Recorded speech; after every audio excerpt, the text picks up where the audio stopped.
The date was May 1953. The place, Nevada. And just outside the town of Las Vegas, at Nellis Air Force Base, a series of events took place.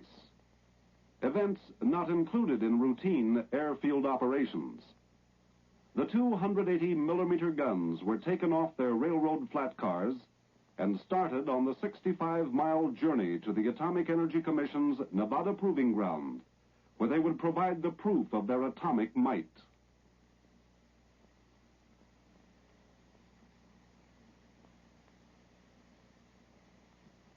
On their way through Las Vegas, the big guns experienced no trouble whatsoever in negotiating the city streets. On the sharpest of turns, however, was where they really proved their mettle. Handled exactly like the biggest hook and ladder trucks of any fire department, but some 30 feet longer and many tons heavier, the guns took every twist and turn in stride. They are big, but flexible. Once out of Las Vegas, they settled down to the long grind north to the proving ground. During field operations involving the 280-millimeter gun, they travel in batteries, such as these. A battery consists of 2 guns. 3 batteries make up a battalion. The battalions provide support for field army or separate corps action. There are, with each battery, 9 support vehicles, acting as transports for gun personnel, supplies, and ammunition. In convoy on hard-topped highways, the guns can travel at 30 miles per hour, and in spite of their road weight of 76 tons, can use the standard Army bridges wherever necessary. 70 miles north of Las Vegas was the turnoff to the firing site. In 1944, when the original design specifications were drawn up, the gun was to have been a 240-millimeter weapon. However, these specifications were soon changed by the rapidly advancing artillery capabilities and the foreshadowing of the atomic age. Instead, were substituted the designs for a 280-millimeter weapon, with not only HE, but atomic firepower. In 1951, the gun was tested as a normal artillery piece at Aberdeen. Needless to say, these tests were successful. All that remained was to check out its other capability, the atomic shell. Even on secondary roads or rough terrain, the guns retain relatively high mobility in spite of the fact that their speeds are lowered to approximately 10 miles per hour. The main reason for this mobility are the prime movers connected to the front and the rear of each weapon. Each prime mover is capable of 365 horsepower. Just one of these cabs has 50% more payload than the largest Western highway truck. For a heavyweight fighter, the big guns are light on their toes. Once at the firing site, the line of fire was given, and the guns were directed to their respective emplacements.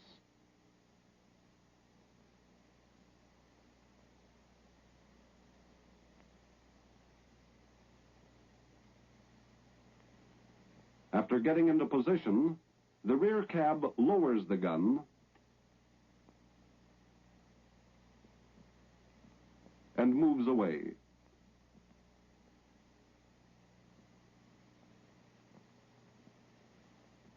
Then the front cab winches the tube into battery and moves away. Unlike field operations of World War II, these guns need no extensive ground preparations. In most cases, there is no necessity for excavation of any kind. The entire 47-ton weight of the gun itself is balanced by a turntable and 3 jacks to hairbreadth specifications. The total time to prepare for firing, just 20 minutes.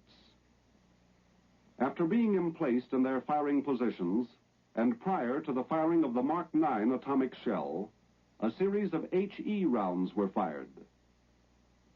These rounds served the purpose of a final check on the many ballistics variables which could affect the accuracy in a given situation. Unlike the standard artillery weapons, which are single recoil mechanisms, the 280-millimeter gun has the advantage of a double recoil action.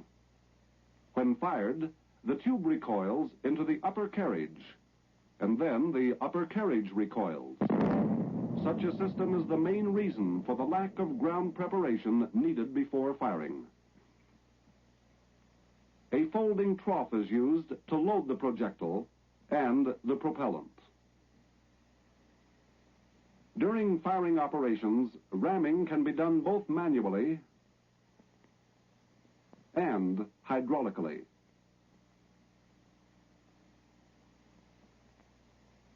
The gun is capable of a 360-degree traverse and can go to a maximum elevation of 55 degrees.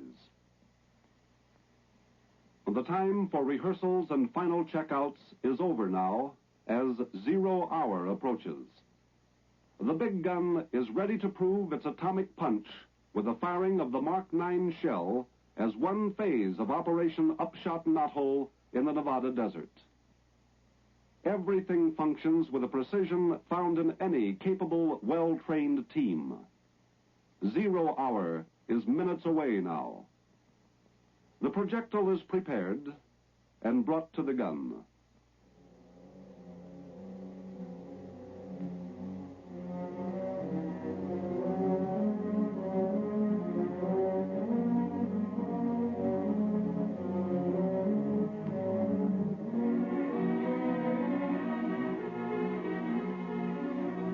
The final correct setting for time of burst is made.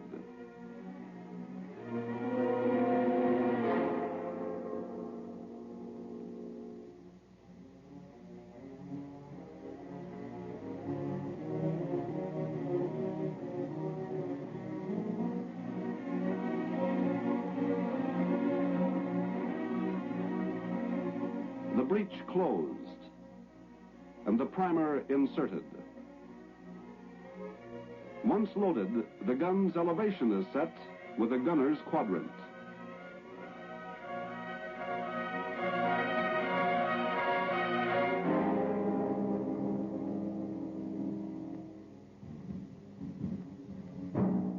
Sighting is done with a panoramic telescope.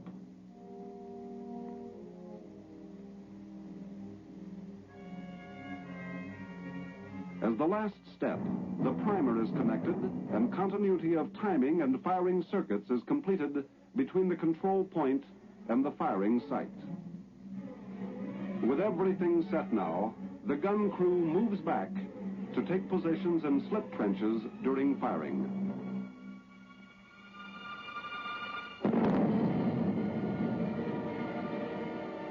The time is 0830.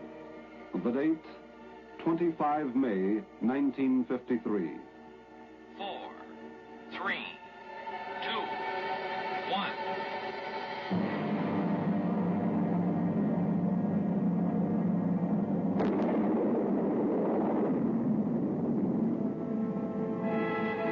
With a degree of accuracy 4 times greater than any gun developed before World War II, the 280-millimeter gun has proven its worth. Capable of delivering the atomic shell some 13 miles under any weather condition, day or night, the big gun provides more accurate and damaging support to ground troops than any other gun in the recorded history of warfare. Exceedingly powerful, but flexible, and with a high degree of mobility, the 280 millimeter gun is one of the Army Field Force's newest tactical weapons.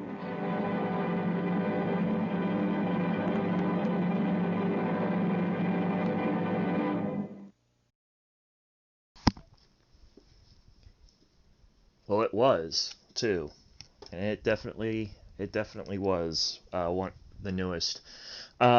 So real quick, the production, I just looked it up. The production was on 21 February 1954. So that is when that video was made. The shot that was in there, that was all recorded 25 May 1953. That is when the Grable shot took place. But yeah, welcome everybody. Normally I try and have some audio before the streams, but I managed to dig that WECOM video of Atomic Annie out of the archives, and somebody already had it on YouTube, which made it easier. But glad everybody could come tonight. I originally had this presentation scheduled for Thursday. We are moving them to today's, in preparation for when the time comes that I go back to work. I won't be able to do presentations like that once I get back to the office. So, but tonight we are going to be talking about a weapon called Atomic Annie. She was affectionately known as Annie, and the triple threat weapon as we kick off our Forgotten History series. I'm actually really excited to get going on this series, just because there's a lot of history that's easy to forget in my field of study. I'm really kind of stoked on it, and I hope everybody appreciates it. But this one tonight, we're starting with things from research that I have conducted over the last few years regarding a weapon system that has progressively kind of spiraled out of control. It started with 1, and then it became 3, and then it became 12, and now it's 18. And then now we're starting to realize, even in the middle of creating this presentation, that there's probably about 30, 40, or 50 members of the family. So it's something that's kind of... This is a really good example of what it's like to be a historian. Like, if I had to put being a historian into words, this presentation would be an example of that. Just where there's so many rabbit holes for you to kind of dive down into. Unfortunately, though, because we only have an hour tonight, I had to sacrifice a lot in how I was going to present it. It might be something where we eventually just make a series out of Annie, but I'm kind of looking for feedback as to how everybody enjoys it, and I have to see exactly how far out I can actually push things before I start getting some pushback on things, because as we'll see in the last slide of tonight, Annie's not done yet. Annie is still with us, so but we're going to get started here. But just to kind of give you an idea, and this is a very incomplete, a very rudimentary kind of look at the Annie family tree here. It kind of traces all the way back to the multi-chamber gun in 1857 that the United States designed, and then it progresses up through the German weapons, so Lager Max, the Paris gun, Big Bertha is in there as well. Those are all something to consider back in World War I, and indeed, some of the things that we'll be talking about tonight will include things like the Paris gun. It will include the TR 1914 mortar that France had designed, and it will also include the M115 howitzer that the United States produced in 1919. And it all comes up in a culmination of what we call the Annie family. And we'll kind of get into why it was called the Annie family here in a couple of slides. But the core of the Annie family actually comes into play when you start seeing the M1 Black Dragon. There's some arguments about all the Krupp family, and of course the V3 super weapon that Germany had. So everybody likes to talk about the V1 and V2. There was a V3. It was similar to the Paris gun, and that was their long-range weapon system that they had. There were only 3 of them that were known to have actually been developed. The other cool thing also about Annie is that she actually will influence the need for recoilless guns. And we'll kind of talk about this a little bit next presentation, but there were recoilless atomic weapons as well. There are atomic mines, which I didn't know until I started doing more research into Annie that we had atomic mines. But it starts this whole chain reaction. And then it actually continues into research and development at high altitudes as well. So we'll see that with things like the HARP gun, Super High Altitude Research Project, SHARP, and things like that as we continue onward. But no presentation would be complete without a timeline to kind of orient you. I call it the 30-year generation. The 30-year generation starts right around about a year after World War II. I almost said World War I. About a year after World War II gets started. It starts in about July. And then it progresses forward until the end of the war. Then we get into a prelude, Korean War, destabilization, escalation in the Vietnam War. We aren't going to get into all those. It's not important for us to delve into all those, but there's a few things to point out from each area here. And that's with World War II, Germany is wanting to develop a more accurate version of the Paris gun. As we'll see in the next slide, the Paris gun was in one of the next slides, Paris gun was extremely inaccurate. It was very limited as to where it could go, where it could travel, how it traversed. So they were looking for a way to actually improve upon this, and they charged the Krupp defense contractor to actually come up with it. The French that had sold the 1914 mortar to the U.S. and Russia, we needed something a little bit more accurate, something with a little bit more oomph. That develops into the M1, the Black Dragon, which we'll talk about as well. And that's going to be the counter to the German design. So it's going to be pretty much the Black Dragon versus what they will eventually call Anzio Annie in the Italian theater. Meanwhile, in the midst of all this, we have the Manhattan Project, which is ongoing at the time. They develop a workable atomic device in Alamogordo, New Mexico. So now we've got long-range, high-caliber artillery that is actively in the field being used, and atomic weapons. There's got to be a way for us to marry these two ideas, and that is what people at home in the United States are currently thinking by the time the end of 1945 rolls around. So the advent of enhanced destruction, I'm going to read this to you because unlike my previous presentations, the text actually means something. The advent of enhanced destruction provided by atomic devices coupled with the ongoing research into long-range artillery resulted in a great appeal to the understanding and research of long-range, high-caliber, and high-yield atomic artillery. Basically what that means is that it was an appealing idea to fit atomic devices onto an atomic shell and actually launch that shell from a gun tube. It was a very appealing idea, especially when it comes down to technical nuclear strikes and methodology. We'll talk about that more later, but that had started as early as, Operation Downfall. So within all that, we've got Operation Paperclip, and with Paperclip, we actually will secure one Anzio Annie gun. We weren't looking at it because the gun was necessarily superior, like the barrel wasn't necessarily superior. What we were interested in was the carriage, because the weak point, and you'll see it when you see pictures of the Black Dragon, is that there's just nothing to that carriage. So once we get all that said and done, we'll see the T1 atomic gun that gets born in 1946. And this was the big thing that I was doing research on last night, is that it's been long disputed about whether or not the T1 is actually a link between the M1 gun and the M65 gun. And we have pictures and we have documents now. There might only be one copy, and it may or may not be on my hard drive, that actually says that the T1 was actually involved in direct development of the M65. So there's a lot of a lot of stuff out there right now that says that the T1 had nothing to do with it. It was a peripheral design and development phase.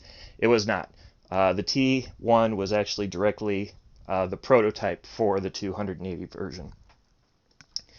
As we continue on into the Prelude era, introduction of Fat Man. So that big fat guy that's sitting down there at the lower, what is that, left? I have direction. So that's actually one of the biggest things. But one of the other things that comes into play here is that the Soviets, by the end of this period, are going to also have an atomic device. And so that's really kind of spurring the Americans on to get their acts together, try and figure out just a way to get that upper edge. And Downfall had, like I said, that had already introduced the notion of technical nuclear devices, but we had no way of really doing that. So when we were talking about nuclear devices in Operation Downfall, the idea was that we would use them tactically, but we only had 15 kiloton nuclear devices. So we had no way of really narrowing that down, as it were. By 1947, that was kind of standard. I'm actually sitting here with two books. There's actually two great books out there on this. One of them is by Colonel Reinhardt and Kintner. The other one is by F.O. Mischke. And both of them talk about actually using what we call sub-kiloton nuclear devices as tactical means to actually soften a front line and then have soldiers charge in behind those atomic devices. So that's actually standard operating procedure for U.S. military forces by 1947 and carrying onward into the Cold War period. But in addition to that, we needed short range for a number of different reasons. So we've got tensions going on right now in Asia Minor, the Baltics, Germany, Korea, all resulted in immediate need for deterrence. And this is actually, I can't remember which group this is, but this is actually an atomic cannon battery pictured down here as they're all posing. That it does belong to Usur in 1956. Yes, 1956 is the date on that. So these guns are actively going to have to be deployed as a means of deterrence to contain the spread, as you will. We're very familiar with that term now, but it meant something totally different back then because of the expansion of the Soviet and the communist bloc. We're largely looking at things for deterring and containing the spread of communism across the rest of Western Europe and down into Southeast Asia. Finally, though, we do get to the Korean War. Communist aggression in the north spills into South Korea after the rise of Kim Il-sung, which ultimately means, hey, we're going to need something over here to kind of deter the North Koreans, the Chinese, and the Russians, who are all just kind of bottled up at this point, and we're the odd one out down here on the Korean Peninsula.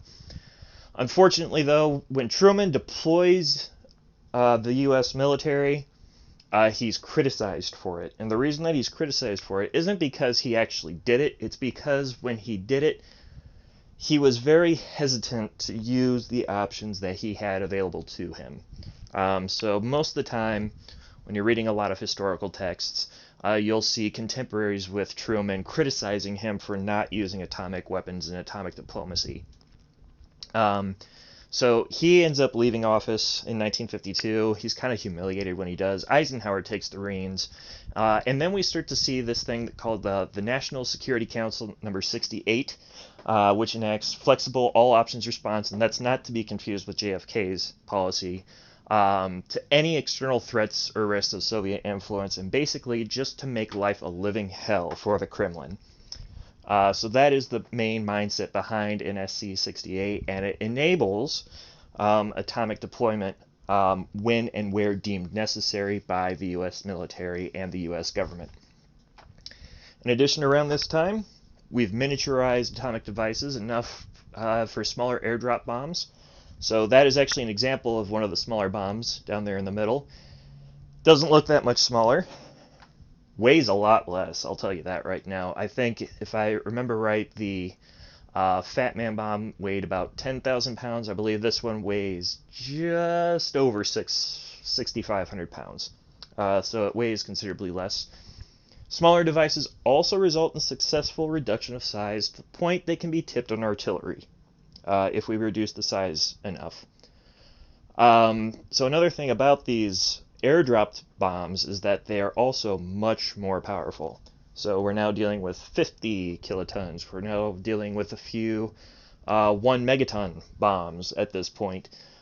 So the advancement of atomic weaponry has really kind of progressed at this point. It's really kind of taken off. We are in the atomic age. Meanwhile, Annie passes her first atomic test in Nevada in 1953. That's the video that you guys saw at the beginning of this.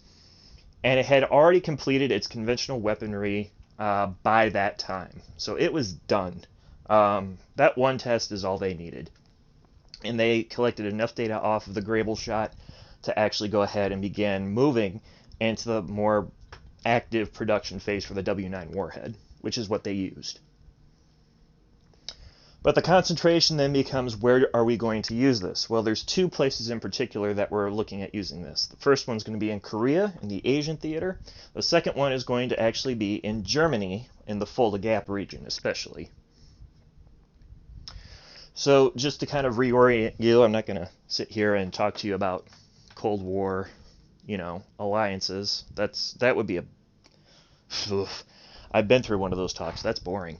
But this is just to kind of reorient you with where the allegiance of the world kind of lies.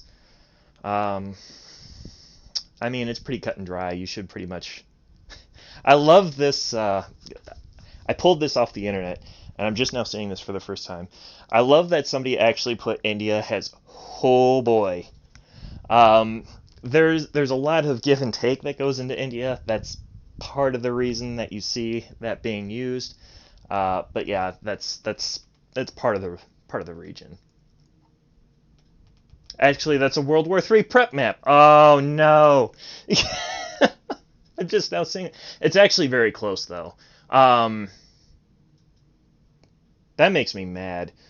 However, that is current NATO. I will say that.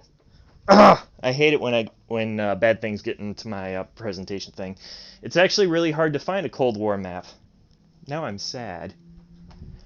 Oh well, this map is right because I made it. So there's 9 different theaters that are wrapped up into this. So there's the strategic theater, which basically includes Canada, Alaska, Greenland, and parts of Iceland. There's some argument too about whether or not you would include things like Finland in there as well. There's the American theater, so that's going to be United States, Southern Canada, you might include them, Mexico, Mesoamerica, Cuba, Pacific theater, Latin theater, African theater, Indochina theater, which is not to be confused with Asia, because that's actually a totally different theater, and then the Soviet theater as well as the European theater. We'll mainly be focusing on the European theater for this. So in the pre-atomic age, we have the Paris gun, we have the V3 cannon, and we have the Black Dragon. And within this, we have kind of the origins of long-range artillery here. It's not so much necessarily how big the gun is as to how far it can actually lob a projectile. And the Paris gun, it was kind of the first military use of a longer range deployment. So it actually shelled Paris during World War I at a range of around 75 miles. And that's actually a map of where the shelling actually took place in Paris. But take a note of where the line of fire is there. So the line of fire runs basically right along where that line is being shown there, that black line on the screen. And the blue dots are actually showing where the shells actually fell. So you can see that it's actually not that accurate. So a lot of times you'll see the Paris gun, and it's kind of the genesis for this, but it was a very inaccurate weapon. Now, you progress a little bit further, and you have the V3 cannon, and it used the principles of multiple chambers packed with powder that actually would accelerate a projectile up through the tube to the point to where it would actually escape and be going at such a ridiculous speed that you would have range attached to it. And there was actually a concept that you would have just a whole battery of these guns stacked side by side by side by side. The only thing that I've never figured out with these is how you would actually dictate where the azimuth would actually line up with any of those batteries. You could have them, I mean, I'm looking at this, and I look at this every time I see this picture. I look at this, and I don't understand exactly how you dictate where the azimuth of the actual gun, the guns are supposed to go. But I'm a historian, not a ballistics expert, so I guess I'll leave that to the ballistics experts. Anyway, there was one of these that was used to bomb Luxembourg in 1944, and it did so at a range of about 26 miles. It was a standalone gun. But none of the sites that used multiple guns ever were successful. So, unfortunately, it's not a case of something. Well, actually, it's fortunate because you definitely would not want a site like that. But we could have used the research from it. That's all I'm saying. And then lastly, we've got our Black Dragon down there, and that is the whole kit and caboodle down there of the M1 Black Dragon. Like I said, there's not much to the carriage. You fire the thing and it kind of goes off kilter, and you have to reset it and everything, and by that time your enemy's lighting up your position pretty much. It was deployed to the Anzio theater just like the Leopold gun was, but it also was deployed in the Pacific theater, and that's where a lot of its use came in as well. So let's talk about one of the grandparents here, and that is what's known as the Krupp K5. Krupp K5, Wehrmacht defines the need for railguns by 1939. They know that they're going to need them because they know that the weight of the world's about to come knocking on their door. But design on what would become the K5 or Anzio Annie had already begun back in 1934. So the Germans were already on this. The Germans liked their guns. They liked big guns. I could make a tracts of land joke here, and it probably wouldn't make any sense, but if the British and the French liked vast tracts of land, the Germans loved their giant caliber guns. Testing was in 1936, and it was in production by 1940, so it met that 1939 requirement. Two of the guns alone actually held off most American advancement in Italy for a huge period of time in Anzio, and that was the Leopold gun, as I had mentioned, and Robert, as they were named. And then other guns like these were actually part of the Atlantic Wall. They were built as coastal artillery defense artillery systems. But then also we're going to add rocket-assisted projectiles into the mix by 1944. But the problem is that by 1944, the Germans are just not able to do a whole lot in the way of production for that stuff. So we don't see a lot of rocket-assisted projectiles actually making it to combat. Now, to give you an idea here, there were a total of 25 of those guns built. There's only 3 that are left. One of them is at Aberdeen Proving Grounds, and that is the one that is shown to the bottom, and that actually is the Leopold gun, the same one that's in the picture above.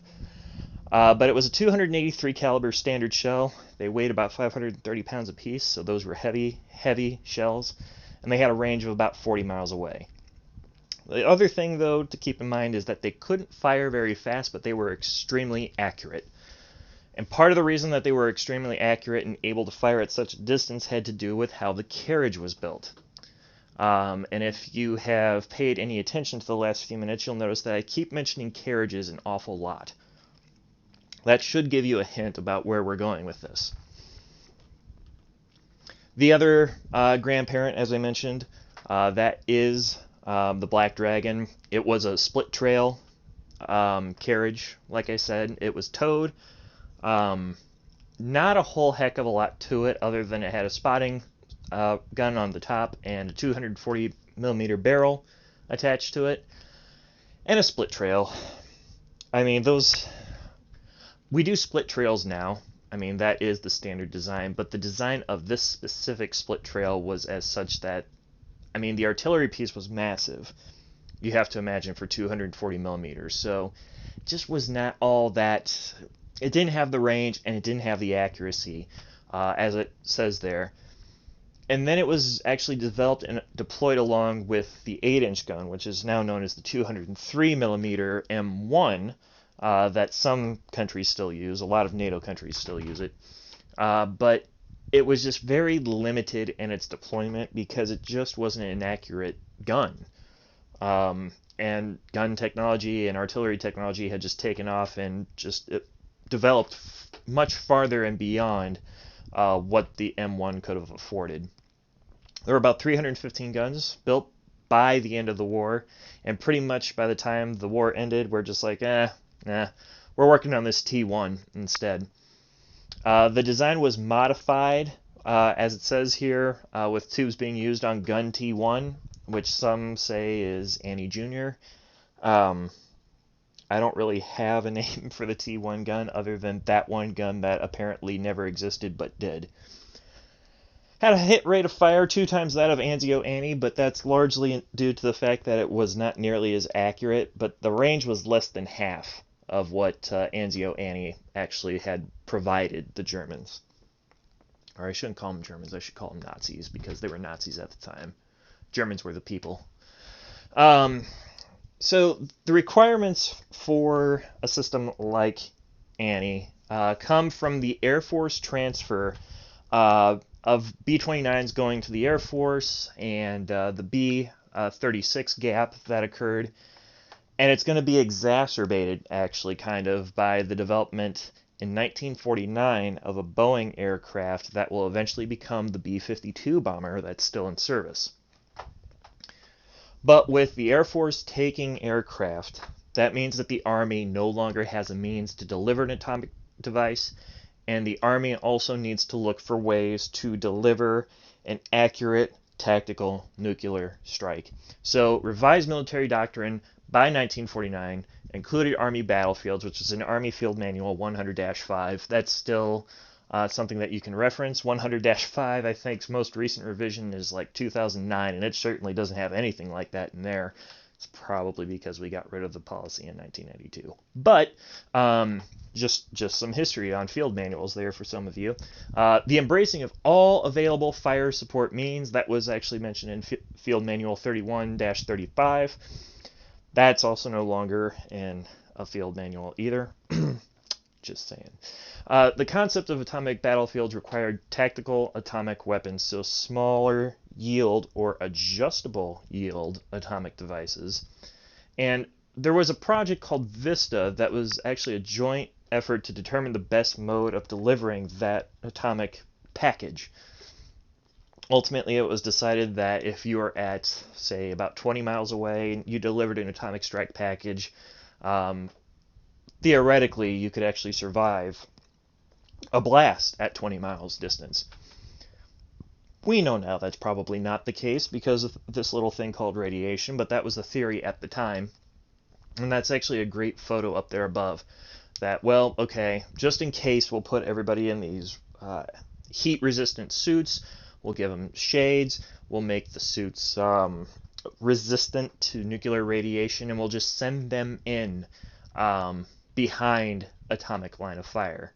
What's interesting about the photo that is actually up there is that is actually an M198 howitzer that is still in service. So I've been trying to figure out exactly where that picture comes from, but the concept goes back to that pre-1992, the Cold War era of design. So by 1947, the newly formed Department of Defense will allocate money to the Army to actually fund and research this new weapon system. And by 1952, a command called Weapons Command, which becomes Ordnance Weapons Command later, will actually take over the reins of handling atomic artillery. Annie was fully acknowledged just months before the Korean War, so the design phase had already been completed by 1949, and it was no longer even a secret in the American public that the United States military was working on a way to deliver a nuclear device with an atomic shell. I think that's kind of crazy. So just to kind of give you a matter of the scale of these, so what you see above is actually a gun that we're going to be talking about here soon. That's the T-145. It was a 170 millimeter gun. There was the T-1, which is a 240 mil. The M65 is the production variant of the T-1 in a 280 millimeter design, and that's the one that we call Atomic Annie today. But then there was also a couple of things out there that were really fuzzy. So there was Project F-23, which was a proposed 350 millimeter variant of Annie, which we've grown to call Super Annie in my office. And then there's Project F-232, which was a theorized 420, which we've started to call Annie Max. And that actually, I just learned like 3 days ago, I figured out F-232 did get produced, and it does exist, and it is out there in a complete fashion. So we'll get to that here in a little bit. So here is an Atomic Annie. She's big, right? She's 10 feet wide. She's 12 feet tall when the gun is actually lowered, and 85 feet long. She's a big girl. She weighs about 173,000 pounds, 86.4 tons. She is a big, big gun. Now, the system that makes up the M65 has multiple pieces. So you have the T-131 gun tube, you have the T-72 carriage. It's not shown in this picture, but you would have the M249 prime mover at one end and the M250 at the other. That's how you actually move the gun. We saw those in the videos. And there would be a W9 tipped shell that would be sitting in the cradle and back. That's the basic anatomy for Annie. Now, she was developed by the United States, and then she was deployed to 3 different locations. She was deployed over in the Fulda Gap region. She was deployed in the DMZ for Korea. But the big thing about Annie has to do with her specifications. 7 to 20 miles range, producing 15 to 20 kiloton explosion. That is a picture of Beverly Hills. Right there. That is a map of Beverly Hills. Santa Monica's down there, Los Angeles, West Hollywood. And that is actually showing you what would happen if Atomic Annie had fired a shell and it landed right smack dab in the middle of Beverly Hills. It would create a 56-mile diameter blast, a 1.2-mile fireball, a 1.5-mile crater, and the mushroom cloud would actually rise to about 25,000 feet above the ground. There were 20 built. They're not anymore. There's only 8 left. And it had a crew of about 5 to 7. That is a picture there of Shot Grable once again, because that picture is just awesome. So the 3 deployment zones that it had, like I said, Fulda Gap in Germany, North and South Korea, DMZ, Okinawa. I'm not sure about the Okinawa, though. I've seen plenty of resources that say that it was deployed to Okinawa. I can't figure out what they would deploy them to Okinawa for. That deployment doesn't make much sense if the range was 7 to 20 miles. There's nothing... You're not going to protect anything at 7 to 20 miles off the coast. So I haven't figured out exactly why they would be deployed there, why they wouldn't have just put M115s, but I haven't found anything to disprove that yet either. So as it stands, Okinawa is listed as a deployment location for Annie. Now, to give you an idea, because some people might not know exactly what the Fulda Gap is, the Fulda Gap actually expresses to this region that you see on the screen here. East Germany would be situated over here on one side. I didn't take the time to actually draw the borders, just because the borders were kind of blurred, at least to me, and they would have been initially too at the time that Annie would have been deployed. But the Fulda Gap roughly goes along that boulder red line. There's a north route and a south route that will actually penetrate over from East Germany into West Germany. And actually, if you can break through the gap, there's fair plains all the way in through to Frankfurt, to the Rhine, direct line approach to Ursula's regional headquarters and point of entry, and then a forward even over towards France from the Rhine. So it was a very sensitive point, and it remained contended all the way through 1993. To give you an idea, there were P-51 Mustang patrols that would fly over there, and then there were F-86 Sabre patrols that would fly through there, and then there were even F-16, A-10, F-14, F-18 patrols that flew through there. So, I mean, we're talking very old aircraft to very new aircraft, very old artillery to very new artillery. There was one story that was really good. Somebody's grandson actually served in the same unit over there, guarding the Fulda Gap as his grandfather did. So there's some really interesting stuff, and the Fulda Gap region was, like I said, very sensitive. But the idea for Annie was they were going to set atomic Annie weapon systems up at these DCSZs, these defensive security containment zones. And 1 and 2 was, if I'm remembering right, I think one was Alpha, it was either Baltimore or that one was still Bravo, because C was Chicago, D was Denver, and E was Enfield. There were only 5. And DSCZ 1 and 2 basically existed up to that blue line on the screen between there and the border with East Germany. 3 through 5 existed from that green line. That green line would be 3 to 5, which would be just to the east of Frankfurt.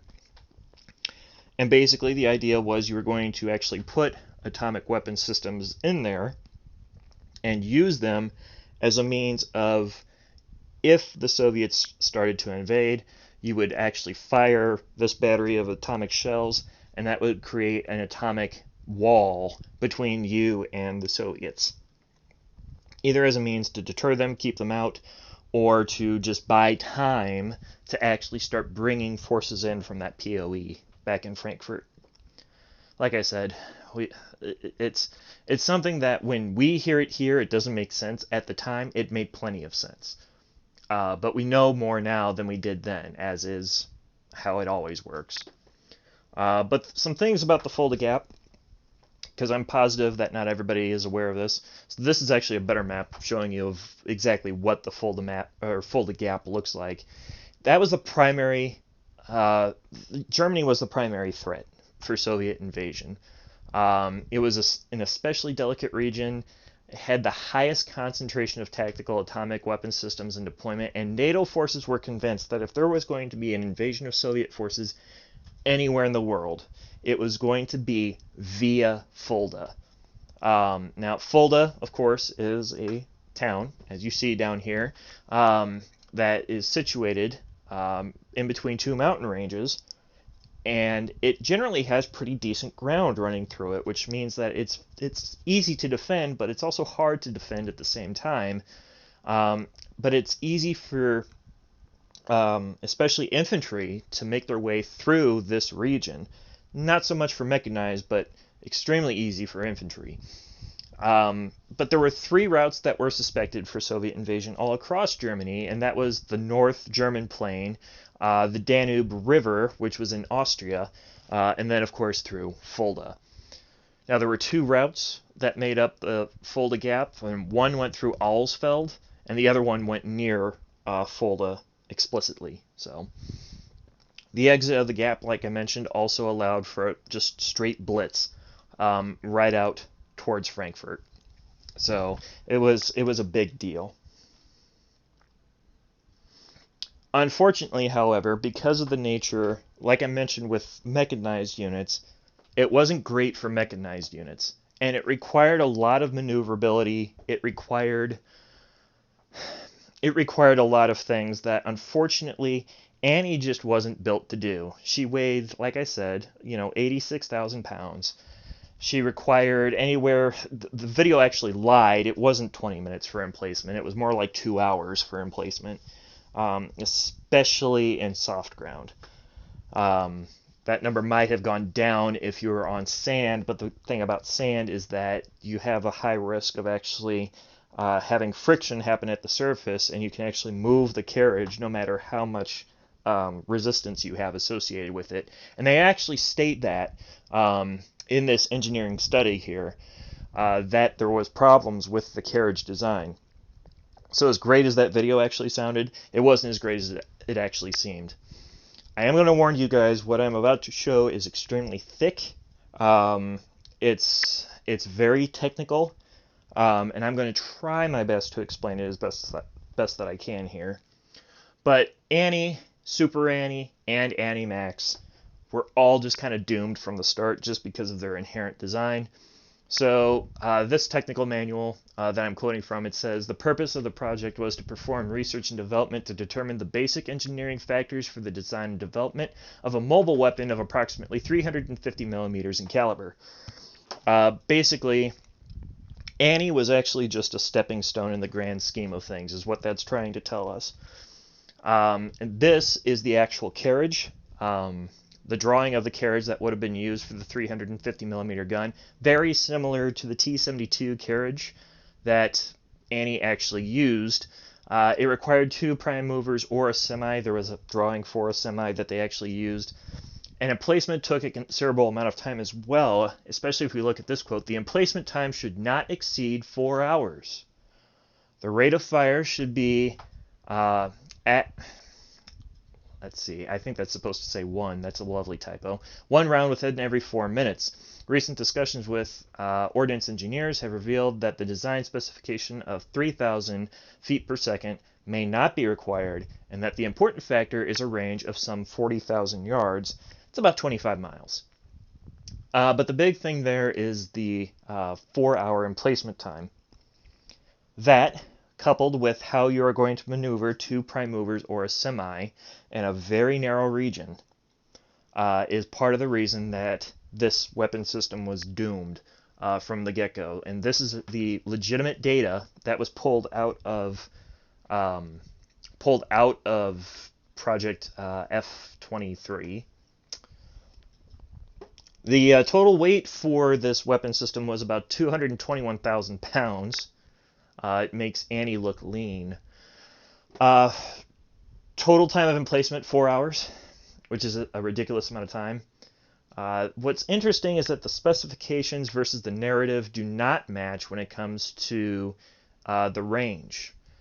So the specifications actually said that it was supposed to be 55,000 yards versus the narration saying 40,000. But it would actually create a pressure load of 42,000 psi. That's how much steel it was going to have to stop, and approximately, there was actually a figure on this at one point, and I'm trying to find where it is. It was, 42,000 pounds and about 60 feet. Full stop recoil. With a maximum single transport load of 100,000 pounds. That is not conducive for narrow field maneuverability or setup. It's not feasible at all. There is a silver lining, however. Result of the weight and emplacement time plus ever-growing need for mobility, both Annie at 280 millimeters, Super Annie at 350, and Annie Max 420 millimeter were scrapped for what was called the 3T design. Annie Max, however, does get salvaged. Dr. Richard Bull, who was a researcher in Canada, I'm going to call it Canada because I can, subsequently actually pulled Annie Max for Project HARP in the late 1960s and 1970s. So Annie Max actually will become the 16-inch HARP gun. So she was actually salvaged. and it was built, except instead of having a transportable carriage in design, it was designed to be stationary. And the gun was like extended a whole bunch. This is actually a drawing of the left side elevation of Super Annie at 350 millimeters. That is the actual size of about a 6-foot soldier standing on there, so you can see exactly how big this gun would have actually been. It's huge. Associated with drawing number Charlie Sierra Kilo 102223-1, which I'm pretty sure I have the only copy of that document. I'm like 95% sure. I'm still waiting to hear from Yuma and White Sands if they have a copy. And this is actually what Annie Max looks like. Annie Max as she exists today. She has been demilled. She has been taken offline. There were 3 or 4 of these guns, I think, that were made. One of them was at Eglin. One of them was in Barbados. There was another one, I think, that was in Canada somewhere. And then this one at Yuma. The one at Yuma that's shown here is the one that's in the most stable condition.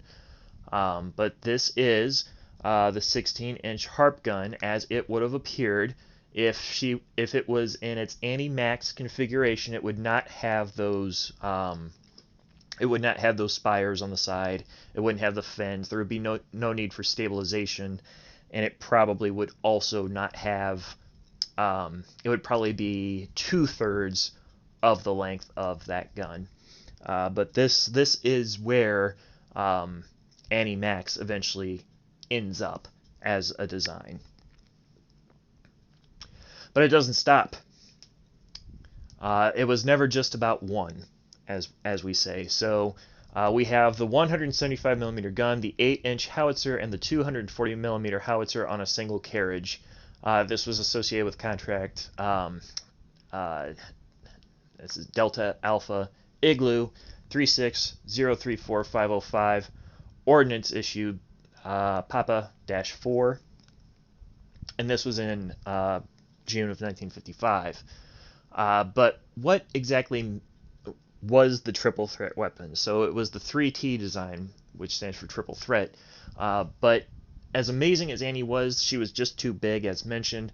So we have this design that comes forward. Modern field artillery practice demands highly mobile, easily maneuverable, and readily operated weapons. Recently, the newest heavy artillery weapon, the 175 millimeter gun, with a range of 35,000 yards, was successfully proof tested in the first phases of engineering tests at Aberdeen Proving Ground. This new weapon can be emplaced and firing in 10 minutes. It can be made ready for transport in 10 minutes. It has a 360-degree traverse, power elevation, and power ramming. In all respects, it meets the present requirements for mobility and operation. Now, what this is basically saying is that there was a new carriage that they had designed based upon the T-72, if we read the manual. That was called the T-76. But the lethality of the gun came from its rapid deployment that was enjoyed by use of this new carriage. If we read on, we see, in line with these concepts, it is desired to make the 8-inch howitzer M2 and the 240mm howitzer M1 equally as mobile, maneuverable, and easily operated as the 175mm gun. To accomplish this, it is proposed to mount the 175 gun, the 8-inch howitzer, and the 240mm howitzer on a single carriage similar to the 175mm gun carriage T-76E1. In this way, the field artillery will have its most mobile weapon equally effective at long and short ranges, plus the ability to fire heavy ammunition, a triple threat weapon. So the M2 howitzer utilized the same gun tube as the M1 and M115, and actually I'm convinced, I have some drawings that suggest that the M2 actually was the M115, but it had the T-76 carriage. The 240mm howitzer, that was the T1 that we had seen, and it was the test bed for the 280mm gun. They were going to use this new carriage for it. And the T-76E1 was modified and a more mobile version of that T-72. So it was basically, if we look here a little bit further at the carriage manual, the 175 gun carriage T-76 and gun T-145 is a mobile field artillery weapon. It has been designed with 2 recoil motions. The cannon recoils inside the cradle, and the top carriage recoils on the bottom carriage, in order to have only a relatively small horizontal ground reaction, which is important. You remember that excessive amount of pressure that was being generated by the 350 gun. Such a small reaction eliminates any need of digging for emplacement, like Annie needed and Super Annie would need, allowing the weapon to be placed in the firing position very rapidly, at most 15 minutes from the transport position. And that's actually a picture of the 100, or a drawing of the 175 millimeter gun. We'll take a look at it here in a minute.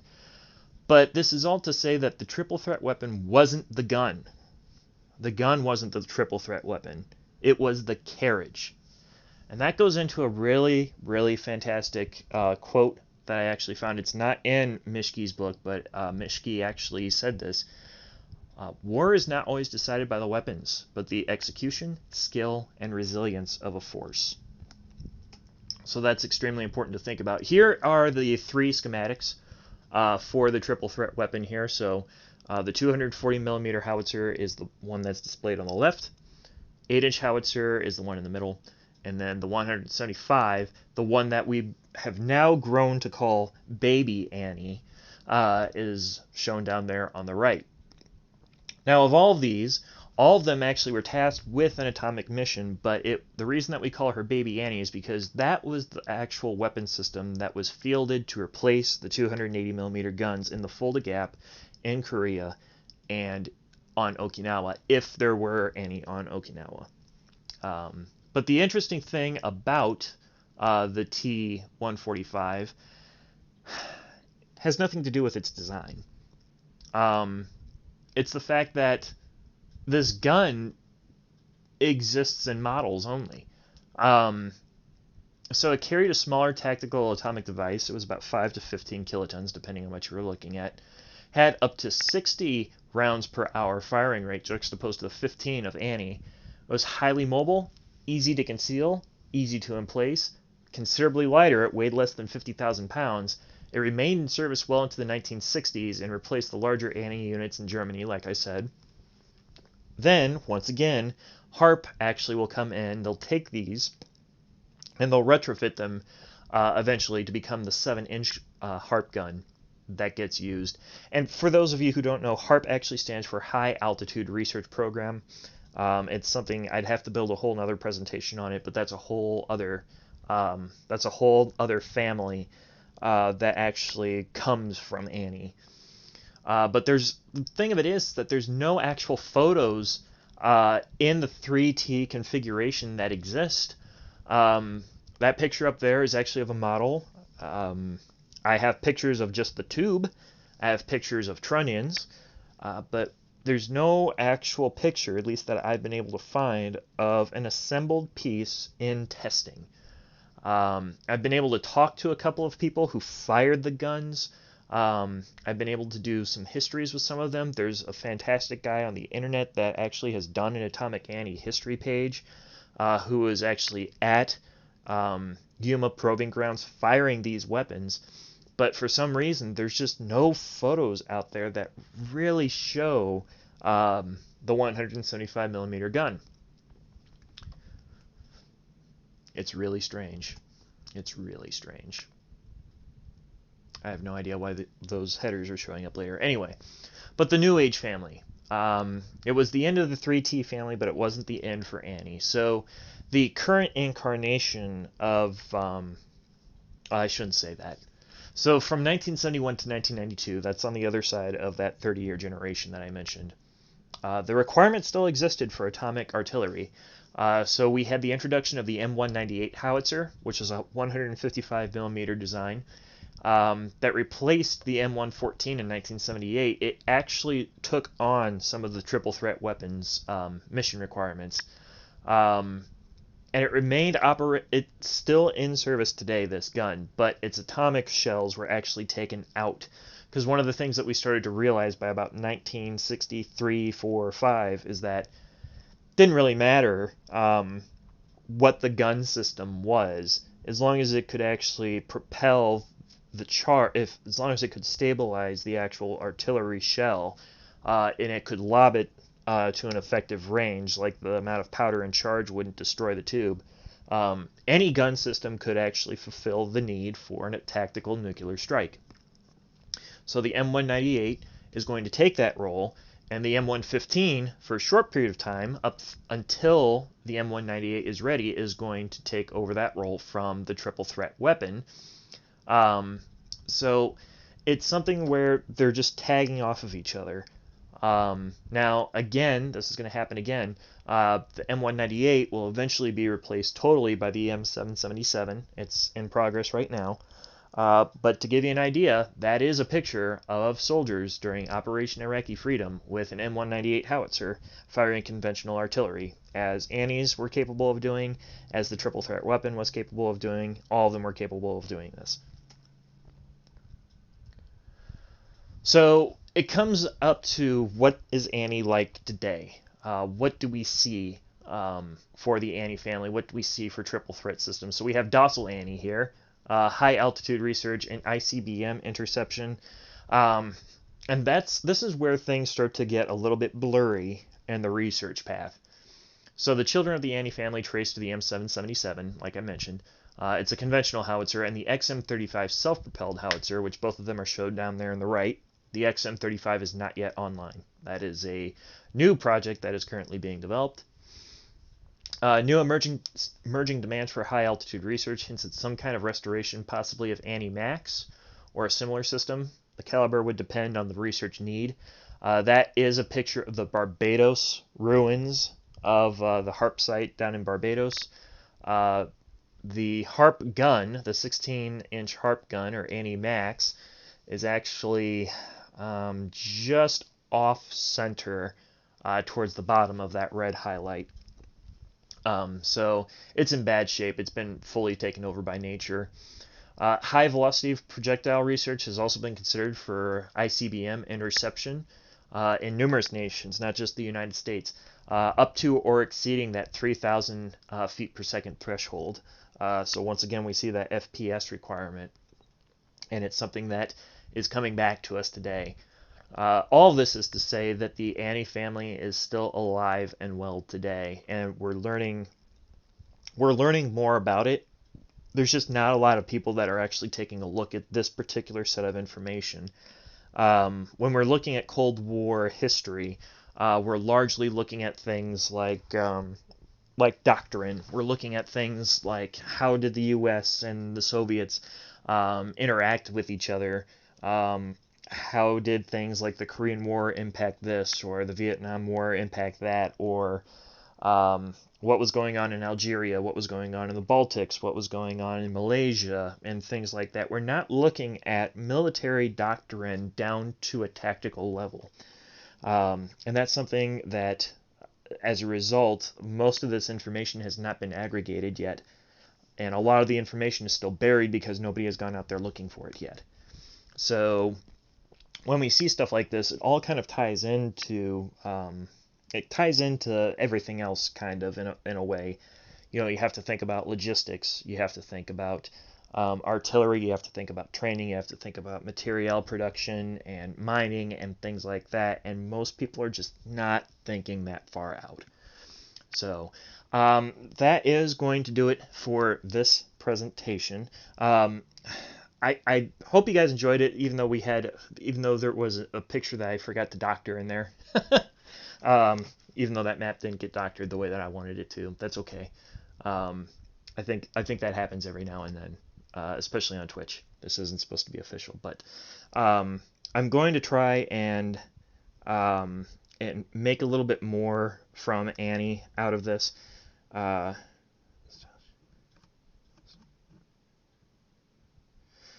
So yeah, so where are you at, Archivist?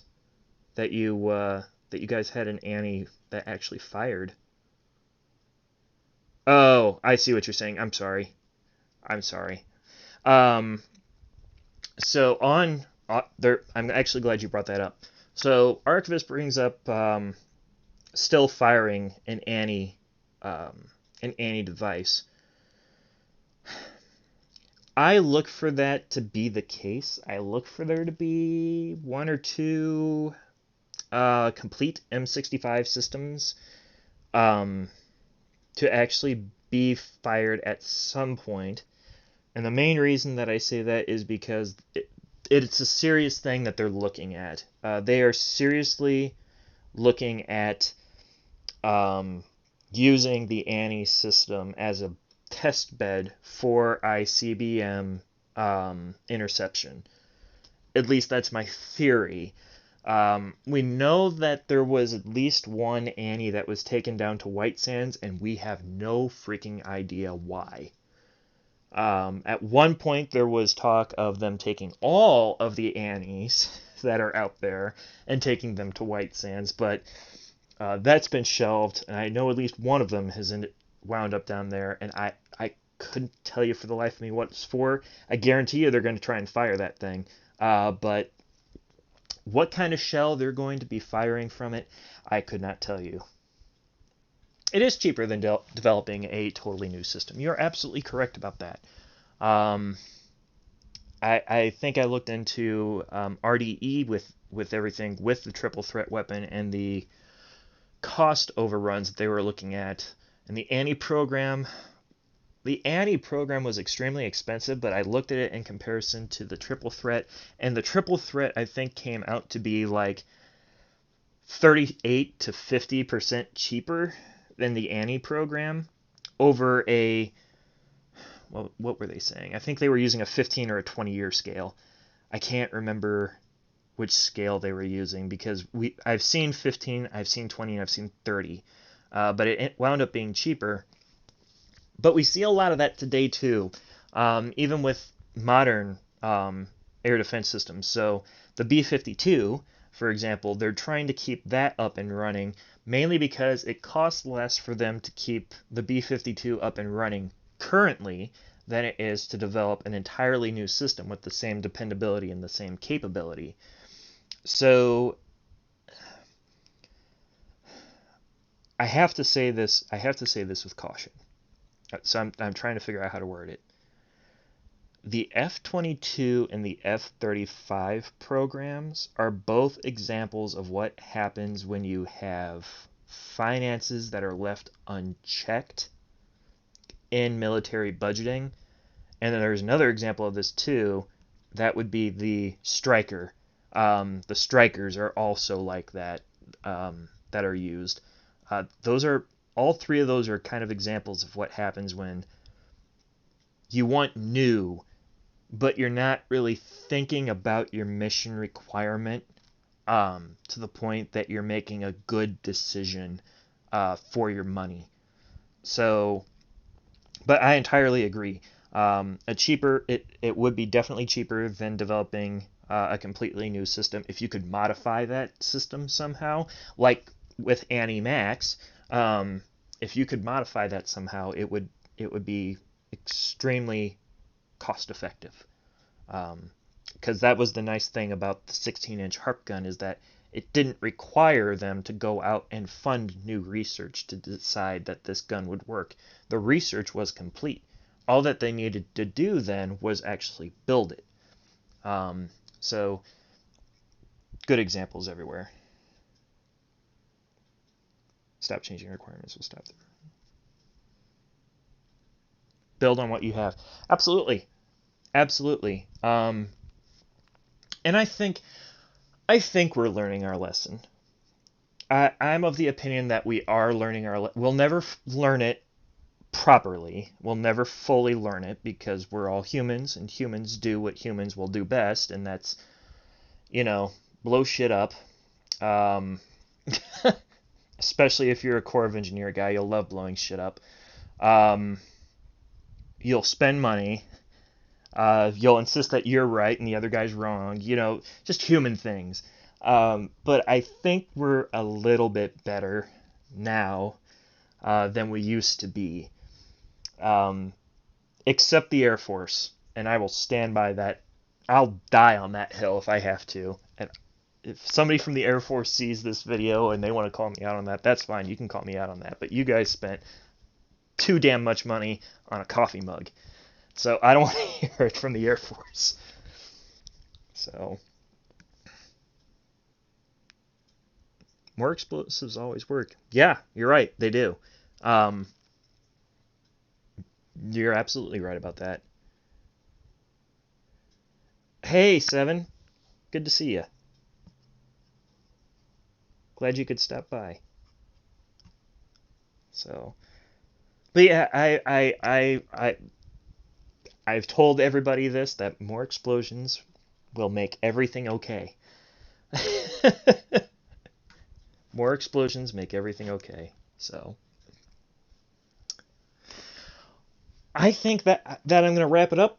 I'm keeping an eye out to make sure no more questions pop up, because I don't want to shut the stream down on anybody, but I think we're going to wrap up for tonight. Next stream is tomorrow. We're back on our Tales of Berseria kick, so we'll be getting back to that tomorrow. The next Forgotten History presentation, I have already updated that in the schedule. That will be on 26th September at 6 o'clock. And that one will be fun because we'll be revisiting this one just a little bit. That'll be the atomic age, the evolution of nuclear deterrence in the Cold War. So that one's going to cover some of the stuff that we covered tonight and then some. I'm kind of looking forward to that one. I'm hoping to get somebody from my office in on that with me. Just because I want to talk circles around them, because I'm the only one in my office, I think, that knows about this stuff. Except Bob. But Bob's not really in the office. But yeah, we've got that coming up on 26th September. That'll be a fun one. Or it'll be scary, depending on how you look at it. Then we have, if it's scary, it's going to be extremely appropriate, because then we have our Haunted History series. We're going to talk about the Haunted Mansion on Rock Island Arsenal, as well as the Dyatov Pass incident. And I'm hoping that a lot of you will be here for the Dyatov Pass one, because I get extremely uncomfortable talking about that, and I don't know why. I wrote up an article on the website about that at one point, and I distinctively remember that I kept looking out my window expecting to see somebody in the window staring back at me. So, actually, I just got an email from Bob. Okay. Thanks for coming. But yeah, I distinctively hope that that you guys will come and enjoy the presentation on the 23rd, and you'll get to see me freak out on stream, which nobody gets to see very often. Reddit No Sleep Readings, those will be on Saturdays in October 2. The Haunted History series will be on a Friday. Back to, like I said, Tales of Berseria, which I'm thinking will wrap up by the end of the month, and then we're going to get right into Genshin Impact. Also, starting this week, we'll be doing Kingdom Hearts 3 playthroughs. I haven't played it yet. I've been told that I have to play it, so I will. And I knew it was you. See, Donner Party. Will do. I'll get to your emails, too. Oh, it's a good day. Anyway, we'll get to all that stuff, all that fun stuff starting next week. Until then, everybody stay frosty out there. Stay well. Especially now that I know that I have more people, more friends that are showing up on stream and everything. So everybody stay safe, stay healthy, stay happy. And we'll see some of you tomorrow night or sometime next week. Have a good night, everybody.